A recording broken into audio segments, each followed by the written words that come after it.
One of the enduring songs from the very early 70s, or perhaps it was the late 60s, was the song The Sound of Silence, The Sounds of Silence. Most people know that. And it was a great song, and as I said, it has endured. The Sound of Silence is something that we should note because this is January. And not only is it silent because it's winter, but it's also, there's a silence whenever we think about something that takes place in Washington every January with the Right to Life March that usually takes place for those who are pro-life and anti-abortion.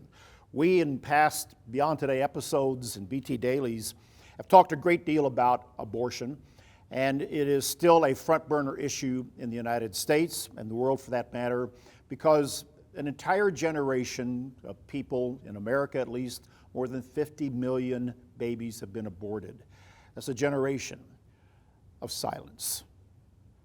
That's the sound of silence that we should note. Now, I don't know if they will march this year in Washington, D.C. for life.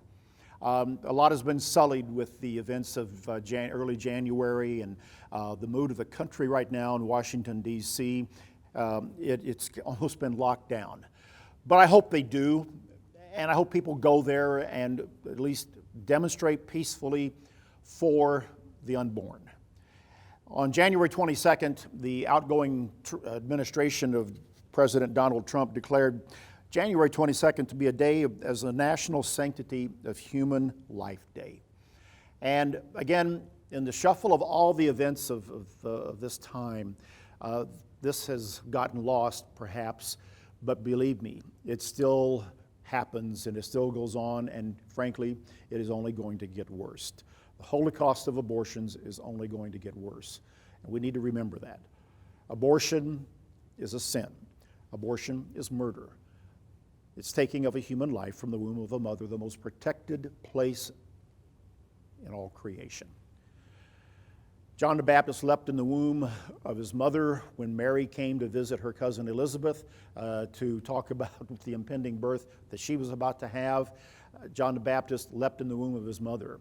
Jeremiah said that he was known in the womb before his birth by God. And so there is life there. We should never forget that. And we should never forget those that have not had that opportunity at this point in time to experience life. So remember that. Every child needs a loving home. Adoption services and efforts to stop the tide of abortion should be supported, should be prayed for by any well-meaning, God-fearing Christian and individual who understands what the Bible says and the biblical worldview in that regard. That's BT Day. Join us next time.